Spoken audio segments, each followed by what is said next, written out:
여러분 반갑습니다. 반도체 오빠 천혜자입니다. 이제 마지막 방송입니다. 마지막 방송이니까 편하게 들어주시고 취침으로 하십시오. 취침 모드 일찍 주무셔야죠. 또 크리스마스 이브라고 해가지고 날밤 새고 그렇게까지 할 필요 없어요. 일찍 주무시고 또 내일 또 일어나야 합니다. 내일은 또 크리스마스 아닙니까? 제가 전 시간에 영상을 올렸는데 내용을 그대로 이어서 한번 또 진행토록 하겠습니다. 그 연준에 관련된 이야기를 쭉 했어요. 연준 FED 관련된 이야기를 했으니까 한번 들어보시고 마지막 방송도 같이 이어서 들으시면 됩니다. 버냉키부터 한번 해볼게요. 일단 버냉키 때부터 이제 시장과 소통을 이제 강화합니다. 그래서 이때까지만 해도 연준은 여전히 뭐 비민주적이고 관료적인 조직으로 이제 빚어졌어요. 연준은 그래서 투명성을 좀 제고하고 시장과의 그런 커뮤니케이션을 이제 강화를 해서 민주적인 책임에 충실한 모습을 이제 보여주려고 시도한 이가 이제 버냉키 전 의장이더라. 버냉키 전 의장이었습니다. 연준 의장으로는 처음으로 기자회견을 열어요. 그리고 2011년 4월에 이제 FOMC 그 회의 직후에 버냉키 의장이 이제 기자회견장의 모습을 딱 드러냅니다. 그래가지고 언론은 이를 완전 기념비적인 사건으로 보는 겁니다. 사건으로 봤고, 이 버냉키를 이어서 연준 의장이 그 제니드 앨런하고 제롬 파월도 FOMC 회의 후 이제 기자회견을 열어가지고 언론과의 대화를 이제 지속을 하는 거죠. 그 현재 연준 의장인 그 파월은 특히 아주 친절하고 자상하게 이제 커뮤니케이션을 이어갑니다. 이분은 좀 그런 경향이 좀 있어요, 스타일이. 그리고 수시로 의회 청문회에 나와가지고 뭐 각종 간담회에 출연해서 자기의 입장을 이제 피력도 하기도 하죠. 그래서 언론의 포커스는 파월 의장에게만 맞추어지진 않았습니다. 경쟁이라도 벌이듯 연준의 고위 인사들이 각종 행사 그리고 인터뷰에 나와요. 그리고 의견을 개진을 해요. 보면은 특히 12개 지역의 그 연은 총재들은 아주 보다 자유로운 입장에서 발언의 수위를 높이곤 합니다. 연은 총재 중에 이제 FOMC 회의에서 투표권을 행사하는 것은 5명에 불과합니다. 불과하는데 모든 총재가 회의에 참석해 발언을 하고 정책 결과에 결국은 영향을 주는 거죠. 그런데 여기서 파월 의장의 기자회견 발언은 종종 문제가 됐습니다. 정통 경제학자가 아니다 보니까 이 발언에 실린 철학의 깊이가 얕다는 거예요. 이 사람은 경제학자가 아니에요. 때로는 기라성 같은 주요 언론사 기자들의 날카로운 질문에 말려들기도 합니다. 그래서 이로부터 기자회견장의 분위기가 뭔가 엉뚱한 곳으로 흘러가고 시장은 이를 이제 왜곡하기, 곡해하기 일쑤죠. 그 하버드 대학의 그 쿠날 상가니 교수가 있어요. 이 사람이 최근 논문에 파월 의장이 기자회견에 나설 때마다 시장 변동성이 크게 증가함을 발견을 했다고 합니다. 이들은 그 파월의 FOMC 회견 동안에 S&P 500 지수가 아래 위로 1% 이상씩 움직였다고 이제 보고를 해요. 금액으로 따지니까 파월의 회견으로 한 390조 원 이상이죠. 390조 원 이상의 그런 시장 가치 변동이 발생했다는 그런 의미입니다. 흥미롭게도 과거의 버냉키하고 앨런 전 의장 때는 FOMC 기자회견에서 연준 의장의 발언에 시장이 강하게 이제 반응하지는 않았습니다. 버냉키하고 앨런 때는. 그렇다면 최근 들어서 시장이 연준 의장의 기자회견 발언에 격렬한 반응을 보이는 이유가 무엇일까? 한번 생각해 볼 필요가 있겠죠. 이는 성명서 내용과 연준 의장의 발언의 그 맥락이 일치하지 않기 때문이다. 그렇습니다. 성명서 내용과 발언이 일치하지 않다. 이 버냉키하고 앨런 전 의장은 압축적인 언어를 사용해서 성명서가 시사하는 바에 크게 벗어나지 않는 발언을 선보였는데 반면에 파월은 모든 질문에 성실하게 답변하려다 보니까 의도치 않게 매파적이거나 또 비둘기적인 발언을 하게 되는 거예요. 왔다리 갔다리 하는 겁니다.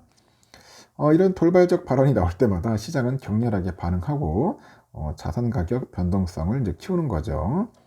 시장의 이런 반응은 연준의 정책 효과를 이제 크게 떨어뜨리죠. 그래서 FOMC 회의의 결과와 그 정책 방향이 제시하는 바에 충실하게 시장이 반응할수록 연준의 정책 의도가 제대로 전파되기 때문이겠습니다. 예를 들어서 인플레이션이 연준의 목표치 2%보다 높아가지고 FOMC 회의에서 금리 인상이 결정되었다고 가정을 하는 거예요. 성명문에는 물가에 대한 우려와 향후 긴축을 지속할 방침이 이제 명시되어 있는 거죠. 그런데 연준 의장이 질의에 답변하는 과정에서 언젠가 금리 인상을 중단한 시기가 올 것이다, 이런 당연한 이야기를 했다고 합니다. 했다고 하죠. 그럼 만약 시장이 FOMC 성명서에 담긴 의도를 무시한 채 연준 의장의 말 한마디를 긴축 정책 종료를 시사한다고 곡해해가지고 상승 랠리를 펼치면서 오버슈팅하면 어떨까? 이 물가를 잡으려는 연준의 정책 목표 달성 시점이 또 연장될 수밖에 없게 되는 거죠. 그래서 연준의 그 정책 효과를 반감시키는 또 다른 요인은 시장 참여자의 심리에 대한 지나친 존중이라고 하네요. 최근에 연준은 의사결정 과정에서 향후 통화정책 방향에 대해서 이 과도할 정도로 풍부한 힌트를 시장에 줬다 합니다. 그래서 파월 의장뿐 아니라 지역 연은 총재들이 인터뷰, 간담회에서 아주 매우 분명한 어조로 다음 FOMC 결정에 대한 전망을 남발해요. 남발합니다. 이런 과정을 거치면서 연준의 정책 결정 결과는 이미 이제 시장 가격에 반영되어 버리는 거죠. 매번 시장이 예상대로 금리 결정이 이루어지자 FOMC 회의 결과에 대한 시장의 관심도 크게 줄고 있어요. 이는 FOMC에서 결정된 금리하고 사전에 예상된 금리의 차이를 의미하는 정책의 경이도가 거의 사라졌다, 그런 거죠. 과거의 카리스마가 매우 강했던 그린스펀 전 의장은 자주 시장 예측을 뒤집는 결정을 내렸습니다. 시장에 충격을 가해가지고 정책 효과를 극대화하면서 이제 선제적인 물가 잡기에 성공을 했죠. 현재 자본시장은 24년 상반기 금리 인하를 기정사실화하고 이를 가격에 반영했는데 최근 주가는 상승세 지속하고 있고 인플레이션율이 하락하면서 저물가랑 성장이 함께하는 일종의 골디락스 경제가 가능하리라 기대합니다. 그린스펀이 연준을 이끌던 1990년대의 성공적인 물가 잡기랑 이 장기간 경제 성장의 재현이 가능하리라 보고 있는 것 같아요. 그런데 여기서 보면 파월은 그린스펀이 아니에요. 그가 이끌고 있는 연준의 정책은 뭔가 뒷북치기로 일관하고 있고 그로 인해서 향후 수년이 선제적인 조치로 인플레이션과 경기 하강을 막았던 그린스펀이 1990년대가 되기는 어려워 보인다는 그런 이야기도 있습니다. 연준이 갈팡질팡 행보를 지속하면 시간이 갈수록 경기 침체의 그림자가 짙어지고 또한 연준이 성급하게 금리 인하에 나서버리면 결국 뭐야? 스태그플레이션 가능성도 있다고 하더라고요. 스태그플레이션 가능성도 있더라. 아주 재미있네요. 그 한미 재무학회라고 있어요. 한미 재무학회 1991년 미주 지역의 재무 연구자들의 학술적인 발전 그리고 상호 교류 증진을 목적으로 발족한 학술 단체라고 합니다. 하여튼 30년간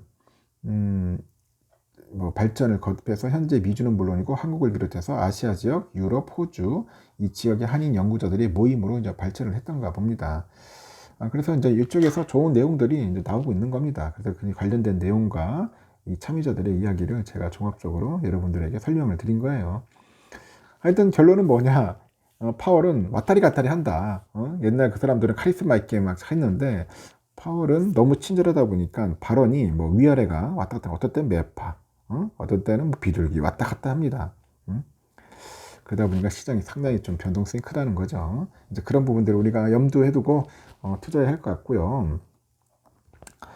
그리고 우리 사랑하는 구독자분의 그 댓글을 봤어요. 보니까 삼성전자 이번엔 본주를 가지고 있네요. 본주는 7.5에 샀다. 7.5. 7.5에 사면 잘 샀네요. 그죠? 지금 시점에서는 뭐 나쁘지는 않는데, 산 게 아니고, 샀겠지. 샀으니까 지금 가지고 있는 거겠죠. 물타기는 했는지 모르겠습니다. 겨우 본전이다. 이제 겨우 본전 왔습니다. 매도하고 내려가면은 매수해야 하나요? 고민입니다. 이거 참, 이걸 잘 맞추면은 앉아가지고 맨날 단타나치고 있겠죠.